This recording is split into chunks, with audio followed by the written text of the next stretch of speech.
Hello, everybody, and thank you for listening to another episode of the No Fluff MSP Marketing Podcast.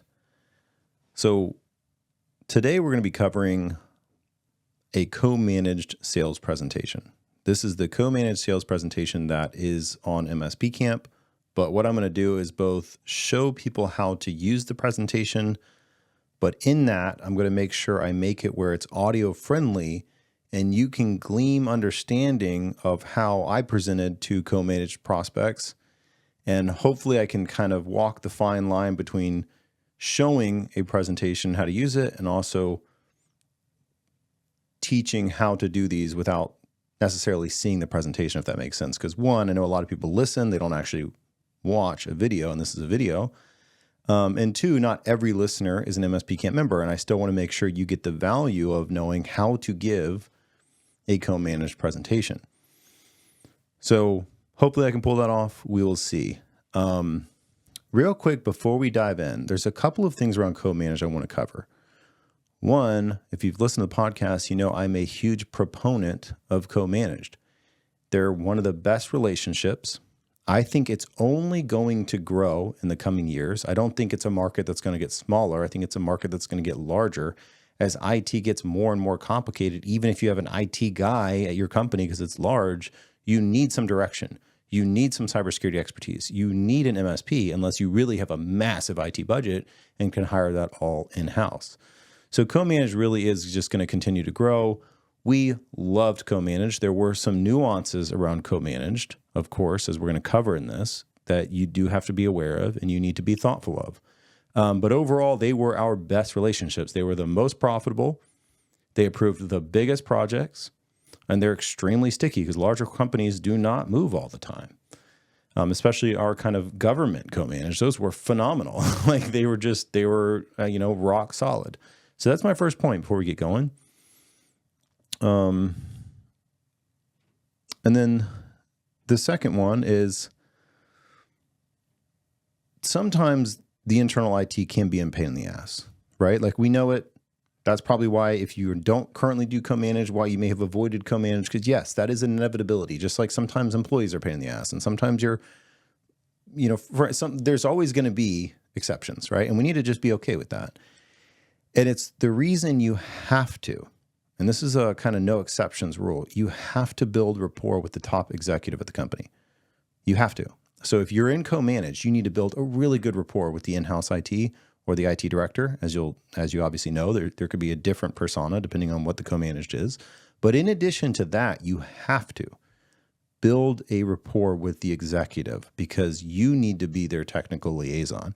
And Tom, who is the owner of Alltech, he is a man's man. Like he plays golf. He's one of the top golfers in Lakeland. Like I used him a lot in our co-manage to make sure he was the one building the rapport with that executive while I could kind of just be kind of running the sales.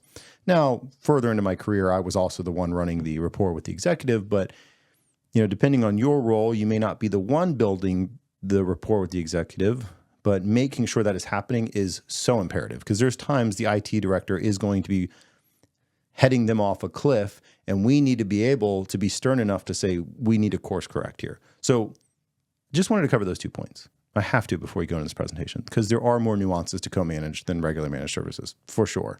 So those are 2 things I wanted to cover. One, co-managed is only growing and it's great. And 2, yes, sometimes you're going to get a bad apple. Don't let that burn you from doing co-managed. And as long as you build a good enough rapport with the executive, you should be fine. All right, cool. So starting off with a co-managed sales presentation, this one is about 16 slides. So it is not super long. We start off with just a simple, co-managed IT with company name. We include the nice icons. To me, icons are not overdone. I think people really like icons. I think they look really good, and I don't think there's enough, I don't think it's like oversaturated. So we included the nice icons of the different services on the opening slide. Of course, if you have your own, if you have access to this, just swap it out with your brand, swap it out with whatever you want. It's just the opening slide. Okay, so moving on into a sales presentation for co-managed, the first thing we want to address is why is it not ideal to solely rely on in-house IT. Okay? Don't let our alarm bells go off yet. Just hear me out. You are oftentimes talking to the executive in these co-managed prospect meetings, at least from my experience. The IT team is usually on site. They're usually on-site hands, but sometimes there will be an IT director that you will be supporting for the larger clients. So those are the two personas typically that you're supporting. It is super important that you know and take that into consideration before the presentation. So obviously the executive's going to be in the meeting, but which IT person is going to be in the meeting? Is it the on-site hands or is it going to be the IT director? Because that's going to change how you do this slide. You do not want the internal IT to look bad here, right? So even though we're going to say, why is internal IT alone not ideal? We don't want them to look bad. That's super important.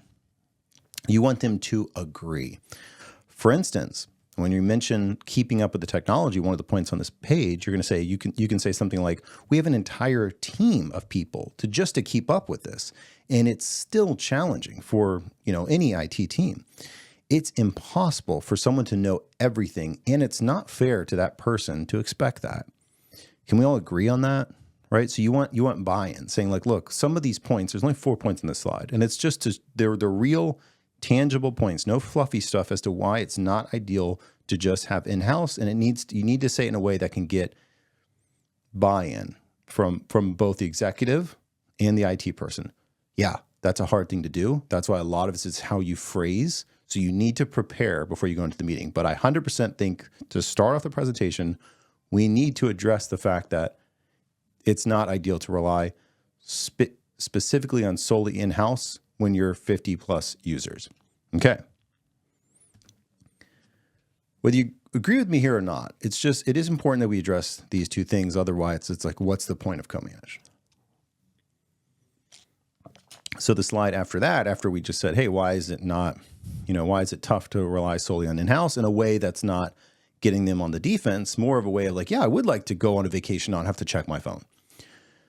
The next slide right after that is, hey, well, what are the challenges of relying solely on an MSP? We need to address that too, right? Because if you just said that, now you're talking about how awesome it is to just have an MSP. Well, now the internal IT is going to start getting a little defensive. So now to make sure internal IT isn't defensive and to build trust with transparency, we're going to address right away why MSP only isn't ideal when you get past, 50, 80 users, depending on their size. It could be 200, 300, etc. Yeah, sorry. This one is important. If you use this presentation, I do not recommend skipping it. You need to address both because we're talking about co-managed here. So why is co-managed the ultimate solution? Well, because these are the shortcomings of just internal IT. These are the shortcomings of just MSP. And we only have a few examples for both. So for the MSP example, for those that are only listening, we're going to say on-site hands required. As businesses grow, having an internal IT presence becomes crucial to respond quickly and provide immediate on-site assistance. So if you work with an MSP, no matter how close they are to your office, which in a lot of cases sometimes we're not, having, a level 1 on-site hands is super important. It's good that someone can just walk over and plug the thing in. That is important. As a business owner, I would love that when I got to that size, right? So we need to address that. The second thing is business-specific software expertise. Unless you're just the most amazing MSP on the planet, you're not going to know every single client's business-specific software perfectly. You're just not. It's almost impossible. Yeah, we do vendor management, but it's difficult for an external provider to understand all the nuances of your specific business applications. This is a perfect place for an internal IT to become an absolute expert in and help with the onboarding and management of that business-specific software. A true value proposition for the internal IT that's going to put their guard down and say, yeah, I am needed here. And the executives are going, oh yeah, that is great for his role. And they start, I see this all the time. When you say this, they start envisioning, oh, that's right. We don't use enough of that specific software we're paying a shitload for. Like we only use a percentage of that thing. And this could free up this individual's time to really become an expert on that because he doesn't have to take as many help desk calls. So you start kind of planting those seeds early into the conversation, and you're building transparency with this slide saying, hey, we're not perfect either. That's why co-manage is ideal. Which brings us to the next slide. So now that we're all on board that neither option is perfect when you get to a certain size, of course, we address why co-manage really is the perfect solution. So that's what the next slide should cover. And obviously it covers in this slide. And for those listening, that's kind of the next slide you would want to have in your presentation. All right, cool. So that one's obviously super simple. I can read it out loud. It says co-managed IT is the best of both worlds. It allows for the flexibility of outsourced expertise while retaining the critical on-site presence needed for business-specific needs. It's about as concise and as good as I could have said it there. A couple other sentences, but we'll move on to. So now that we've addressed why are people moving to co-managed, why is it important for companies of this size, we're just going to cover immediate benefits. Like, what are the immediate benefits of co-managed before we get into the rest of the presentation? This is only slide 6 of 16. The IT continuity and documentation, you could talk on this forever, and the executive's going to be nodding their head like they're a jackrabbit, because it's so true. It's like, what happens if that IT person wants to move to a different job, or they want to move to a different, type of work within your company, or something happens to them, they know they have the keys to the kingdom. No, you need continuity of documentation, right? That's where you would talk about IT glue later in the presentation, et cetera, or whatever else you're using. It reduces burnout of your staff so you can keep them longer. And I use an anecdote here with my co-managed presentations. Yeah, for those clients that are co-managed, their internal IT stays longer than those companies that don't have co-managed, because they're less burnout. So that, again, gets buy-in from both. The executive doesn't have to recruit. The IT person's going, oh, that sounds pretty good because I am a little stressed out right now, or I'm not super satisfied with my job, or whatever. Yeah, we actually see a longer lifetime value of that employee when you're in a co-managed relationship, right? Great outcome. Scalable expertise and enhanced collaboration, right? So, and obviously each of those points kind of have a supporting sentence to explain them more, but boom, immediate benefits right off the bat. So why is co-managed important? What are the immediate benefits of co-managed? Moving on to the next slide, we address the most important aspect of business IT nowadays, which is cybersecurity.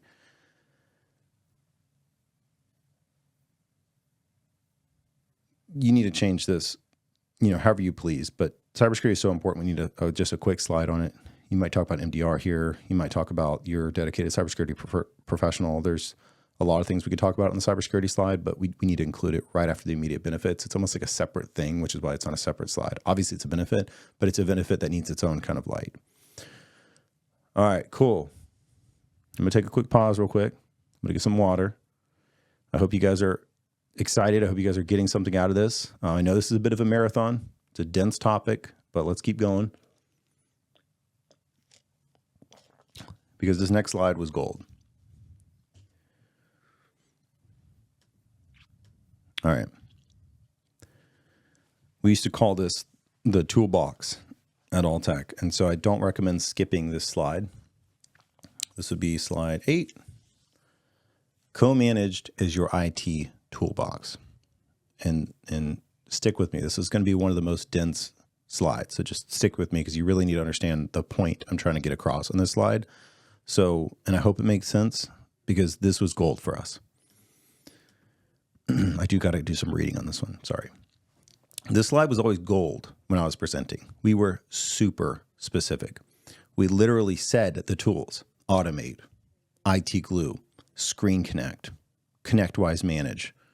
We were super specific. I know. Don't sell products, don't sell tools, blah, blah, blah, blah, blah. Just, that's what all the experts say, but sometimes the experts are just hitting talking points. Our point here is saying, look, you get a ticketing system. That works great. We can make the email support at yourcompany.com, and boom, it goes to the ticketing system. We can be first line of support, or you can be first line of support. If your team spends more than 30 minutes on it, boom, all they have to do is escalate it. All they have to do to escalate it is assign our dispatcher, and you get the big guns on the issue right away. That's one of the value of such expertise at your fingertips. So specifically talking about the tools here always got head nods, because the IT people are excited and the executives are like, oh, cool. We don't have to buy all this shit elsewhere. And our IT team has been bugging me about document management, being able to remote in, et cetera, et cetera. It's truly a killing multiple birds with one stone situation. We then quantified it at the bottom. Hey, the things you just get as part of this agreement alone would be, in this case, we said $30 a workstation if you try buying it, or $30 users if you try buying it. But because you're tapping into the economies of scale of working with an MSP, it's included in the agreement. So I know we are always told, don't sell tools, blah, blah, blah. Don't skip this slide, because this is the slide that gets the IT people kind of like, oh, cool, I get access to all of these things that I get to use as part of my job, and they're going to give me training on it. So we always did an onboarding specifically for that IT person. We'd bring them to our office. We'd onboard them for 2-3 hours, showing them how to use the tools, how to get into IT Glue. Obviously, they had their own secure access that was secluded to just their company profile or whatever. That's on the tech side. I'll let you guys figure that out. But it was great. So the IT team felt like they were part of our team. They could escalate to us. They could use our tools. And then the executive was on board too, because they're like, oh, that does seem like a lot of good stuff. And this IT person has kind of been saying they wanted that. And that's just included as part of the package. So that's why I would say don't skip the toolbox slide. All right, cool. Working our way in. We're about halfway there. So another very important slide after the toolbox is defining roles. So at this point, you're probably 25, 30 minutes into the presentation. This slide is a great slide to change pace a little bit. Ask some questions here and try to make sure you're getting the head nods. And what I mean by the head nods, it's a game I used to play in sales. Like, as I was saying things, I was trying to get head nods. And the reason is a head nod when you're in a sales environment is oftentimes it's an involuntary reaction to the things you're saying. Right? I hope I might be getting some from you as we do these podcasts, right? It's this involuntary movement. Someone's not going to nod their head in a sales meeting just to make you feel good. They're not going to do it to support the things you're saying. Like, you're getting them to say yes in their mind. So I would always play the head nod game. And this is one that always got head nods. This next slide further builds the transparency and trust that you know what you're doing. You have for those just listening and not watching, you have 8 different categories, and this is called the Defining the Roles worksheet. It's the co-managed worksheet. It says Chief Information Officer, Network Infrastructure, Cloud Server Management, Business Continuity, End User Help Desk, Professional Services, Cybersecurity, and Computer Provisioning. So those are the 8 categories that, as I was thinking about co-manage, that we find ourselves in, and just IT in general. Those are basically the 8 categories. Those are the ones I could come up with. There might be more, but this is plenty to kind of set the tone. And on every single one, it says in-house, shared, or MSP, except one. So each one of these categories has those 3 checkboxes, and you need to work with the client on, hey, let's talk about end user help desk. Is this an in-house thing where we're just doing projects and high-level cybersecurity and migrations for you guys and higher-level stuff, and we don't even do help desk? Or is it just the MSP where we're the only people doing the help desk and your internal team's doing all these different things? Or is it shared where you can escalate to us? We need to iron these things out early on, right? You're telling this prospect that you know your shit when it comes to co-manage, and you need to iron that stuff out.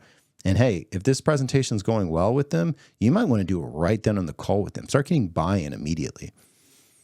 Now, there is only one of these 8 categories that does not have a shared option, and that's CIO. And you need to communicate that with your prospect. Don't be shy, right? Be confident in this meeting. Say, hey, the CIO role is managed by either the in-house or it is managed by us. This is the only role that cannot be shared. And being really specific about that, because again, depending on what persona, you might already say it for them. Like, if you know that you're talking to the CIO, like the CIO's in the meeting, or the IT director's in the meeting, you would say, hey, this is the MSP or the in-house. And in this situation, boom, we would mark in-house here, boop, X. And if it's the just an on-site IT hands, you may not assume the MSP and be like, hey, we're going to need to decide, who's doing this, right? Obviously, you're saying that they know it's going to be you. You just want to get that IT person in the room to be like, no, yeah, you guys can do that. We already like the things you're saying. You're great. Boom. So just don't even assume it. Like it's going to come either way. But if the IT director is in the room, you want to assume that the IT director is running the show. Hope all that makes sense. So, however, for larger clients, you will basically be working for the IT director or CIO, right? In that situation, and you will not be setting the strategic direction.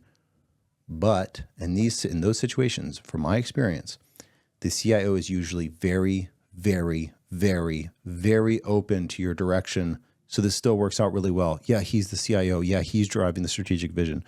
But as long as you guys have a really good rapport, he or she is going to take all of your recommendations. So it's still like you're steering the ship. So don't stress out about that whole section I just covered. All right, cool. Those were the kind of meatiest, densest parts of the presentation, which is good because it's early enough in the presentation you're not losing people.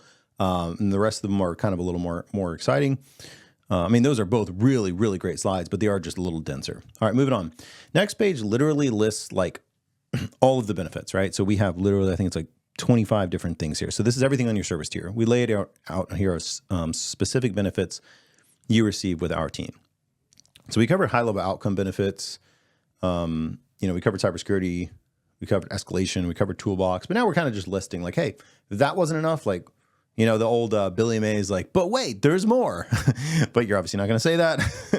There's a series of benefits here on your service tier that you can throw up here. Don't spend a bunch of time covering it. Just be like, hey, just letting you know, outside of the primary reasons we've had this discussion today, here's a series of other benefits you're going to receive. So I think, let me see what I put here. Okay, so you'll want to update this with your specifics, but this page really is meant to be a little overwhelming, and we're going to address it.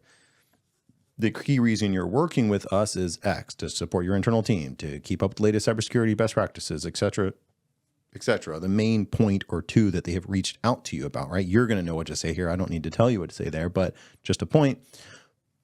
There is a full suite of benefits you, your IT team, and your organization's gains by working with us. So even though these are like the main things, we are absolutely going to crush it with you. Here's another full suite of benefits you're just going to get with working on us, and then kind of move on. Don't even worry about spending too much time on the slide, just visually seeing like they just see all those additional things.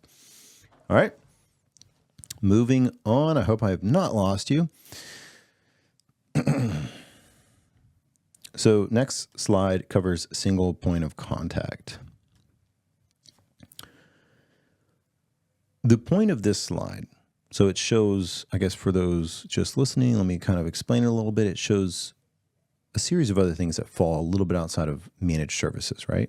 If you're on MSP Camp, you've seen our other services explained document where it covers structured cabling, surveillance systems, penetration testing, vulnerability scanning, printer management and support, 24/7 security operations center, phone systems, high-speed internet and failover, cloud services, conference room systems, and office moves and setups. And we're addressing it here. We're the one-stop shop for all things technology at your business. If we don't directly provide the service, which in a lot of cases you probably will, we have vetted partners on the ready. So yeah, you may not do conference room systems, but hey, don't worry. We're your one-stop shop. If you need a conference system, we're going to manage the whole process for you. You don't need to worry about contacting a vendor.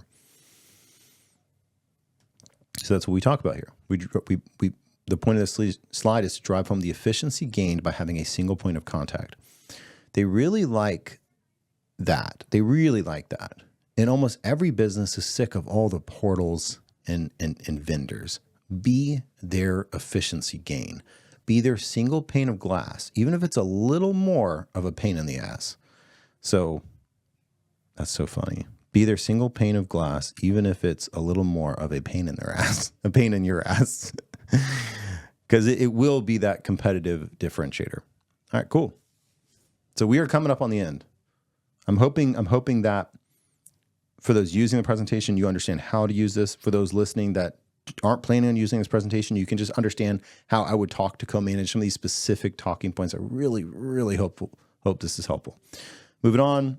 Obviously, next slide after all of that, like you've kind of like really drove home the value. And so like, let's just kind of like put the nail on the coffin on that with some testimonials If you have a testimonial video from a co-manager like we did, boom, just put the video there and play it. Like literally if it's a minute, like if it's over a minute, maybe cut it down to a minute and play the video. Like in the presentation, if you have the ability to play the video, just play the video. Like have that internal person, that IT director, that in-house IT, like talking, like we love working with All Tech Services. We love working with Blaine Company. Like just have them say it. So it'll just suck out those last minute like reservations by the executive or the IT person like that. Like I know, but like there's just suck it all out with a video, because that video will just kind of release the tension, because you're saying, okay, this is the current IT director of this company that you know about. All right, moving on. Next slide, and I put this in our original sales presentation, which is on the site. It's what I've always put in my own presentations at when I was at All Tech Services, and that is the onboarding timeline. I cannot stress the importance of including an onboarding timeline in everything you do. Like even when we were doing SharePoint projects, we would visually show people like, what does that look like? The reason these are so important is processes always make it easier for the prospect to say yes. When they don't know exactly what happens next, they fill it with scary stuff. Make the path clear and your win rate will go up. That's it. Like 100% true. I promise you, if there's anything I've learned about sales, it's like, make it super clear what happens next. Don't send a long ass email when they ask what happens next. Address it before they have to ask. Show them the process before they have to ask. Clear up the path of what happens next, and they'll be so much more likely to say yes.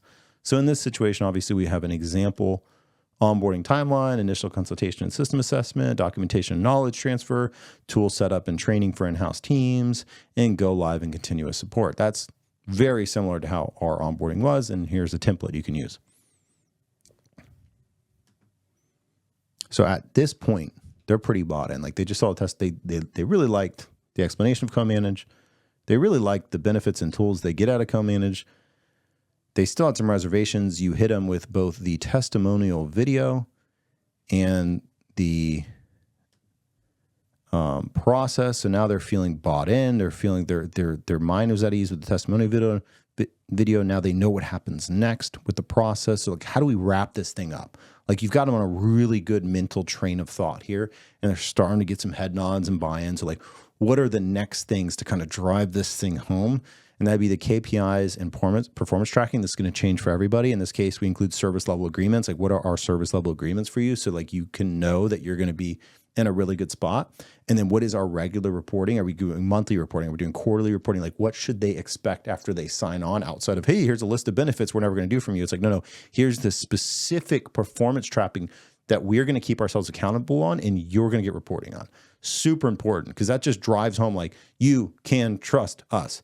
Next one, we are going straight, like at that point, they're pretty bought in. You're going straight into the investment. So we are going straight into the investment. Hey, all the tools you're getting with, if you were to buy all these tools separately, that'd be $50 per user. So you're going to quantify that on the investment section.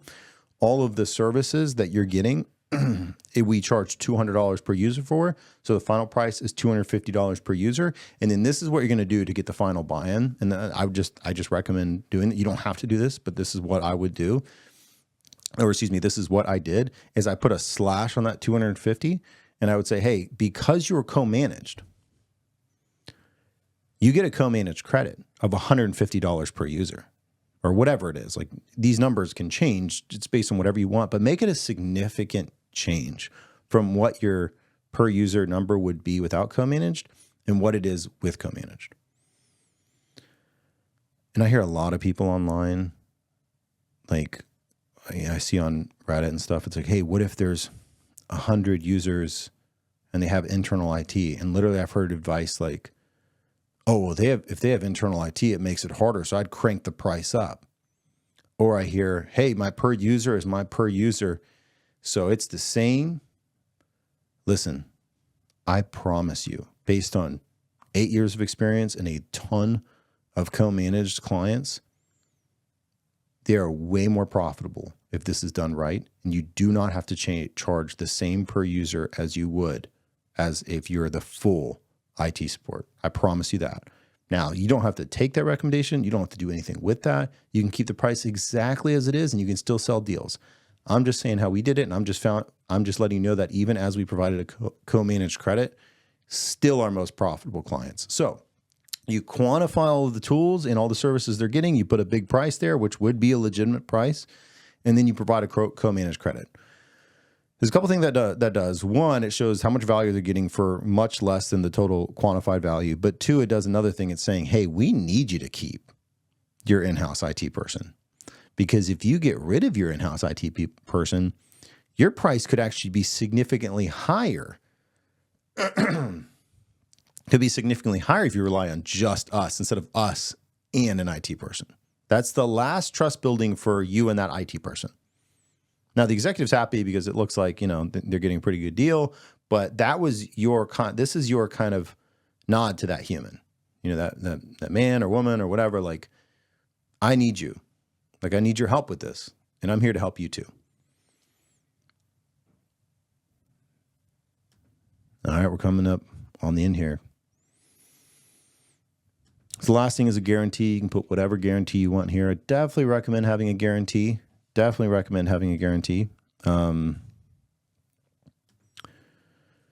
you're not completely satisfied within the first 90 days, we'll void the agreement that you signed and refund 100% of your investment. You should be comfortable giving that guarantee. I remember once I went to Tom real sheepishly. I was like, Tom, I read on the Tech Tribe that, Nigel recommends this like big guarantee where like if they're not happy the first 90 days, like not only will we offboard them, we'll give them all their money back. I was like really sheepishly. I was like really worried. Like he was going to tell me I'm crazy or whatever. And all he said to me was like, well, yeah, that's what should happen.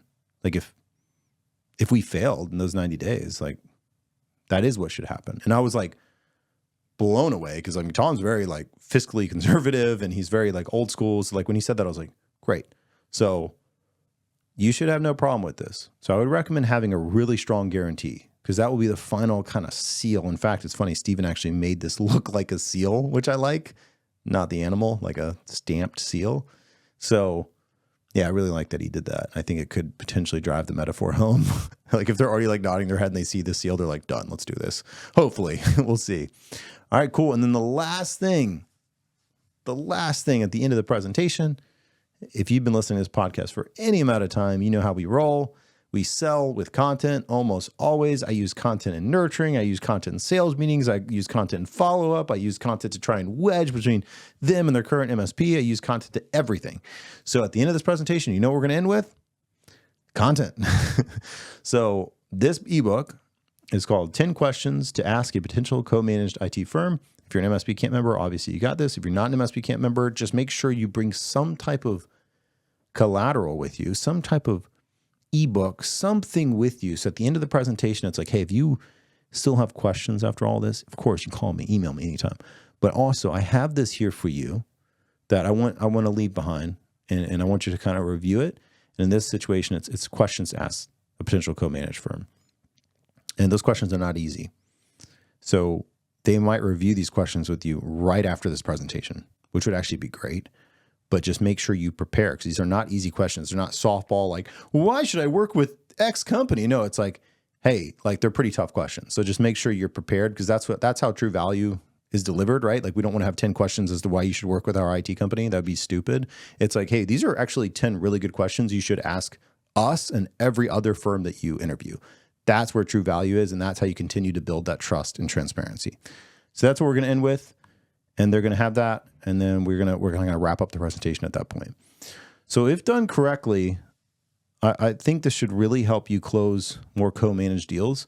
Co-managed is typically like on MSP deals. I almost don't always recommend a PowerPoint presentation because sometimes it's like 20 users. They kind of want to just know why they should go with you or why they should go with your competitor. Co-managed deals are a bit different. They're oftentimes larger organizations. They are used to a more polished, more thorough presentation. And so I would say if you go to any co-managed opportunities, you not only want to bring your physical presentation, presentation folder, which should come with you in all sales meetings. Obviously, this one tailored to co-manage, but you should bring a PowerPoint presentation to all co-managed deals. I mean, I can't think of a single one I wouldn't bring a presentation. Like we gave one to every co-managed deal because they're oftentimes larger. It's worth the extra headache of preparing it. They oftentimes want to see something more polished and prepared than just a presentation folder. So yeah, that is why this presentation has been a priority of mine. And this is basically a more thorough and expanded version of the one I did at Alltech. Like I kind of wish I had this one when I was in those sales meetings. I think I would have done a lot better. I mean, obviously I closed a lot of those co-managed deals, but I think this one would have actually helped me get more. So I'm super, super excited about this one. I don't want to, I know there's listeners that may or not, I don't want to frame it like you can't do this yourself, because you absolutely can. Like if you listen to this podcast again, even if you're not an MSP member, even if you don't have this specific presentation, as long as you take that general format, you could absolutely do this yourself. There's nothing groundbreaking in this one that we've done. You can do this yourself. If you do have access to this, great. You can just rebrand it and start using it. So I hope that was helpful. I hope for the viewers, it wasn't too distracting that I was trying to do an audio thing as well. And for the people just listening to the podcast, I sure hope I was able to somewhat visualize enough to give you an idea of how these presentations should go. All right. I hope that was good. I hope that was helpful. I hope you got some value out of this. Of course, if you ever need anything, if you have questions, if you didn't understand a specific point, email me, hit me up on LinkedIn. If you're a member, chat me, whatever it is. I'm always happy to help, whether you're an MSP Camp member or not.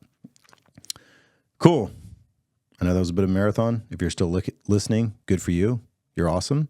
And we'll see you on the next one.